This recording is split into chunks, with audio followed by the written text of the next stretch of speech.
Hi అండి. అందరికీ నమస్తే. బుజ్జి కిచెన్‌కి వెల్కమ్.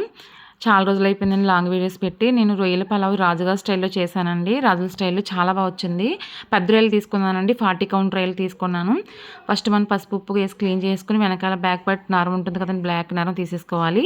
తీసేసుకున్న తర్వాత పసుపు, ఉప్పు, కారం, కొంచెం ఆయిల్ వేసి ఉడకబెట్టేసుకోండి. నీరంతా ఇంకిపోయే వరకు ఉడకబెట్టుకొని పక్కన పెట్టుకోవాలి. నెక్స్ట్ ప్యాన్ హీట్ అయిన తర్వాత ఆయిల్ వేసుకోవాలండి. ఆయిల్ వేసుకున్న తర్వాత పచ్చిమిర్చి వేసుకోవాలండి. పచ్చిమిర్చి వేగిన తర్వాత వెల్లుల్లిపాయలు ఒలిచేసుకొని వేసుకోవాలండి. వెల్లుల్లిపాయలు వేయడం వల్ల టేస్ట్ డిఫరెంట్‌గా ఉంటుంది. అలాగే వెల్లుల్లిపాయ కూడా హెల్త్‌కి చాలా మంచిదండి. డైలీ మనం ఎక్కువ అన్నిట్లో వెల్లుల్లిపాయలు ఎక్కువ యాడ్ చేసుకుంటే కూడా బాగుంటుంది. నెక్స్ట్ కరివేపాకు వేసుకోవాలండి. కరివేపాకు కూడా వేగిన తర్వాత ఎండుమిరపకాయలు వేసుకుంటాం. ఇది కొంచెం డిఫరెంట్ స్టైల్‌లో చేస్తామండి ఈ పలావు. అంటే కొంచెం స్పైసీగా కారం అది వేస్తాం అనమాట. రొయ్యల పలావు చాలా రకరకాలుగా చేస్తారు కదా! ఈసారి ఇలా ట్రై చేయండి. డిఫరెంట్ టేస్ట్ వస్తుంది, బాగుంటుంది. నెక్స్ట్ ఉల్లిపాయలు వేసుకోవాలండి. కట్ చేయకుండా వేసేసుకోవాలి. చిన్న ఉల్లిపాయలు బయట మనకు మార్కెట్‌లో దొరుకుతాయి. కొంచెం ఇవి పెద్ద సైజే కానీ ఇంకా చిన్న ఉల్లిపాయలు ఉంటాయండి. ఉల్లిపాయల పలంగా వేయడం వల్ల పలావ్ అనేది డిఫరెంట్‌గా ఉంటుంది. నెక్స్ట్ మనం రొయ్యలు ఉడకబెట్టి పెట్టుకున్నాం కదా! అవి కూడా వేసేసుకోవాలి. ఇందులో పసుపు, ఉప్పు, కారం కొంచెం యాడ్ చేశానండి. నెక్స్ట్ ఏంటంటే బాగా వేగిన తర్వాత అల్లం వెల్లుల్లి పేస్ట్ వేసుకోవాలి. కొంచెం 5 నిమిషాలు అలా వేగాలండి ఈ రొయ్యలు.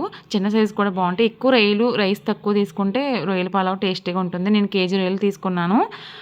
అర కేజీ బియ్యం తీసుకున్నాను అనమాట. అల్లం వెల్లుల్లి పేస్ట్ 2 స్పూన్లు వేసుకోండి. 2 స్పూన్లు వేసుకున్న తర్వాత బాగా వేగిన తర్వాత పచ్చివాసన లేకుండా అల్లం కూడా బాగా వేగాలి. ఈ రొయ్యల పలావ్‌కి నేను సోనా మసూరి బియ్యం తీసుకున్నానండి. బాస్మతి రైస్ కూడా బాగానే ఉంటుంది. ఒక 2 గ్లాసులు రైస్ తీసుకొని కడిగేసుకొని నానబెట్టుకొని పక్కన పెట్టేసుకున్నాక ఈ రైస్ అందులో వేసేసుకోండి. ఒక హాఫ్ అన్ అవర్ నానబెట్టుకుంటే రైస్ బాగా బిర్యానీ కుక్ అవుతుందనమాట.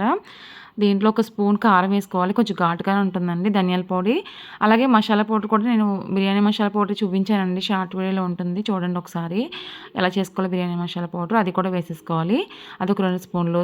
ఉప్పు తగినంత వేసేసుకుని బాగా కలుపుకోండి. ఈలోపు మనం పక్కన 2 గ్లాసుల రైస్కి 4 గ్లాసుల వాటర్ మరిగించి పెట్టుకుంటే త్వరగా పలావ్ అనేది గమ్మున అయిపోతుంది. నేను పక్కన మరిగించి పెట్టిన వాటర్ కూడా ఇందులో వేసేసుకున్నాను. ఇలా చేయడం వల్ల త్వరగా కుక్ అవుతుందన్నమాట. మొత్తం అంతా బాగా కలుపుకోండి.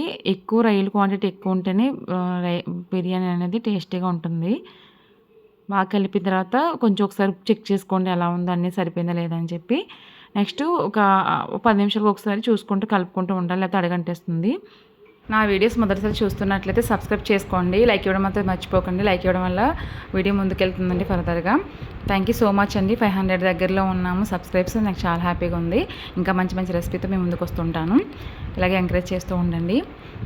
బిర్యానీ అయితే 15 నిమిషాల తర్వాత బాగా కుక్ అయిపోయి ఉంటుందండి. ప్లేట్లో సర్వ్ చేసుకోవడమే. దీని కాంబినేషన్ రైతా లేదా చికెన్ కర్రీ కూడా బాగుంటుంది. ఎక్కువ వేయడం వల్ల మనకి కర్రీతో అవసరం ఉండదండి. ఇలాగే తినేయచ్చు. తప్పకుండా ట్రై చేయండి. ఎలా వచ్చిందో కామెంట్ సెక్షన్లో కామెంట్ చేయండి.